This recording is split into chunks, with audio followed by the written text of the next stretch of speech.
Let's be frank for a second.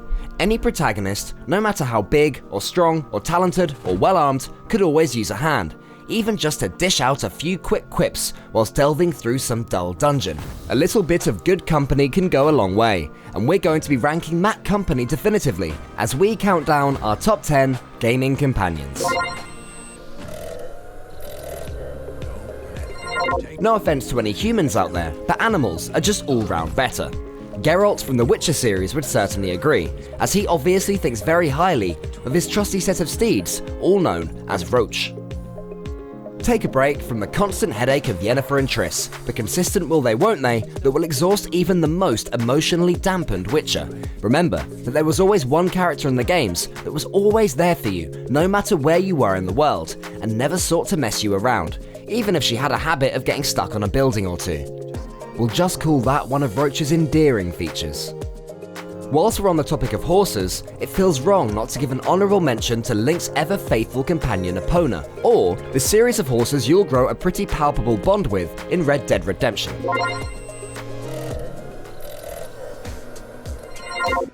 We're gonna carry on avoiding humans, as we look at Master Chief's partner in crime, the ever-knowing AI system, Cortana. For someone who most likely sees the world as a string of code, Cortana certainly has a sense of verisimilitude about her, and it's incredibly likeable. Yeah, she may turn around and betray us in Halo 5, spoilers, but she's been so great to us up till that point that we're ready to throw up our hands and let bygones be bygones. If you too are ready to forget about all that backstabbing and go about your day with Cortana as your own personal assistant, you can totally do that in the wonderful modern world we live in. With Microsoft naming their Windows companion after Cortana, you can always feel like that AI companionship is just one click away. While I can't give details, let me assure you, humans are involved. You'd think having to bring your kid along on an epic journey to fight every imaginable beast Norse mythology has to offer would be a drain on Kratos, but this babysitting romp to each and every plane of existence is far from a chore, as it turns out that Arteus is pretty darn useful.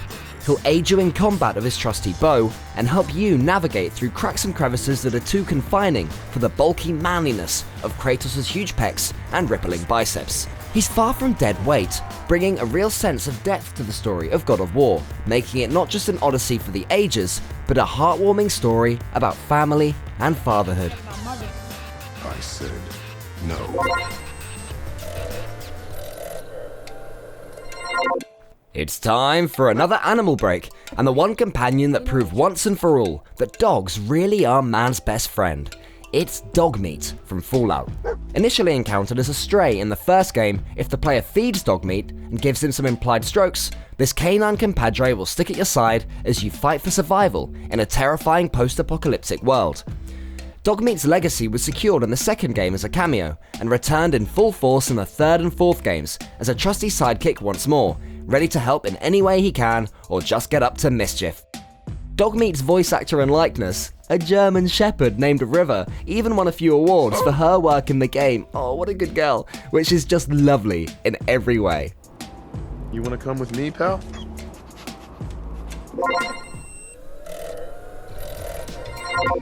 At the beginning of The Last of Us, Ellie displays every trope and quality of a gaming companion which we've come to know so far. She can't swim, she's terrible in a fight, she gets spooked easily, and she's a little bit too excited about the outside world. Over the course of the game, the both of you will encounter a number of harsh realities and hard life lessons. Due to these experiences, she goes from an excitable teenager under Joel's protection to a fully fledged survivor who can more than happily hold her own in a firefight. Or up close. Those who have played it know what we're getting at. The development of the character is fantastically done and immerses the player in the notion that theirs is an experience that will change anyone, making the story arc between the two that much more poignant and heart-wrenching. Ah, Luigi, the saviour of little brothers and player twos everywhere. We know you've been overshadowed by your brother, and being named Luigi Mario was the icing on that cake. But don't you worry, we still love you, buddy, and we're adamant that Mario wouldn't have got anywhere without you. Whilst initially just being an identical swap of his brother with a different colour palette, Nintendo fleshed out Mario's timid taller brother with each iteration, and over the years, fans have come to adore him. So much so that in 2013, Nintendo announced the Year of Luigi, where we'd see a slew of games featuring our favourite companion in the starring role, with games such as Luigi's Mansion, Dark Moon, Dr. Luigi, Mario and Luigi Dream Team, and New Super Luigi U. It's great to see that the greener of the two brothers is finally getting the recognition that he deserves.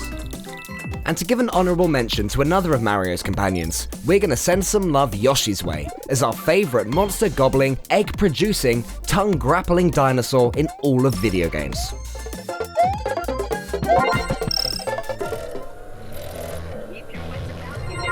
With the game setting populated with some of the most interesting and individual characters in any FPS, it's impressive to stick out from among the crowd in Borderlands. Amidst the maniacs, the bandits, the vigilantes and the villains, there stands one endearingly annoying robot, Claptrap. In many respects, you have to feel for the little guy, being programmed to be enthusiastic when he's so crushingly alone, and often being the chew toy and plaything of bullymongs and bad guys across Pandora. But this fourth wall breaking, bossy, wonderfully irreverent character is definitely our favourite bucket of bolts, so we dub you Claptrap P. Claptrappington, our fourth favourite gaming companion of all time. And yes, that really is his real name. What a robot. Let's tear this planet a new toll! Yeah!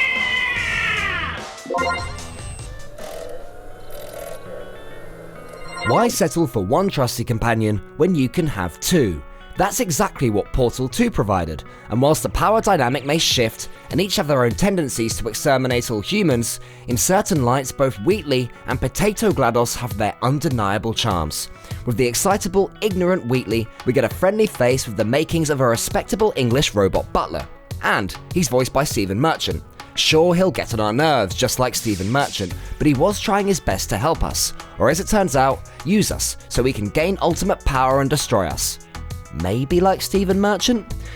And on the topic of destroying unsuspecting Aperture Facilities testing staff, we see the series' best character GLaDOS return, to complete her character arc and turn out to be a pretty great gal.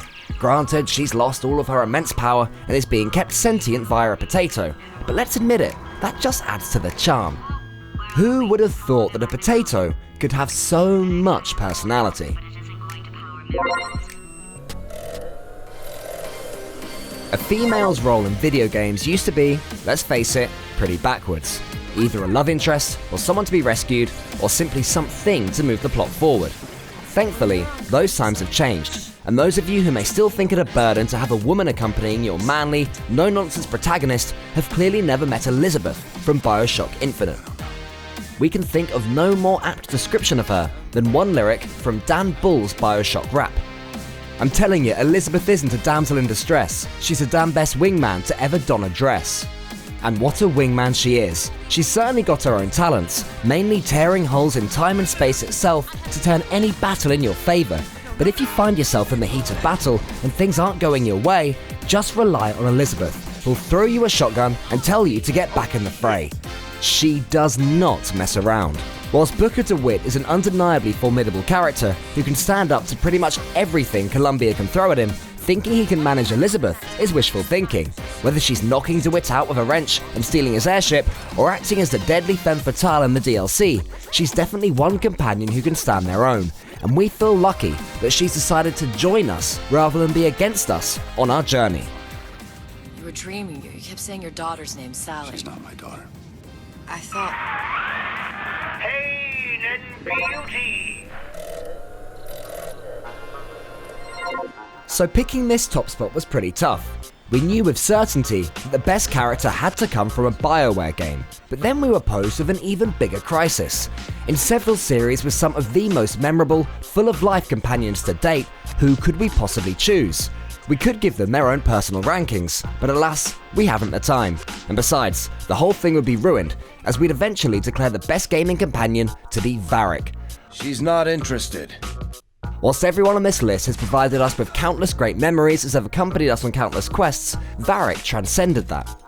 Through his appearances in the Dragon Age series, he became the closest thing we ever found to a friend in a video game. Yes, we know how sad that sounds, but it's true. It's evident that he truly cares for Hawk, and will constantly put himself at danger to preserve him. He'll put his own morals on hold to do right by you, and he'll develop from a selfish, sarcastic, grouchy dwarf whose only goal is to live a luxurious life at minimal effort into an altruistic, friendly, morally upstanding companion who'll follow you to hell and back. Not to say he still won't fire out with plenty of clever quips, call you out on your nonsense, or straight up make fun of you. In an adventure with Varric, nothing is ever boring, that's for sure, and we're still waiting for a game to bring a character just to life as much as BioWare did with him. And whilst we're here, we do want to give our condolences to the characters from BioWare's other games that didn't make the list, and if you disagree with Varric, go ahead and fill in the blank with one of these choices, and there's truly something for everyone. Whether you're a fan of the grouchy, sarcastic swamp witch Morrigan, the ambitious and endearing Tali, the ever-vengeful Fenris, the foul-mouthed pirate queen Isabella, or our favourite rogue cop alien bro Varus, there's a companion for all tastes in a BioWare game, and all of them will be loved in one form or another. Except for Vega. Screw that guy. And there we have 10 companions, plus a few more for good measure, who've been fantastic partners in crime, and a joy to adventure alongside. Some perfect examples that any journey, no matter how bleak or seemingly isolated, should ever be a solo endeavour, and having a buddy along for the ride will make the whole trip substantially more fun, especially if they're a dog.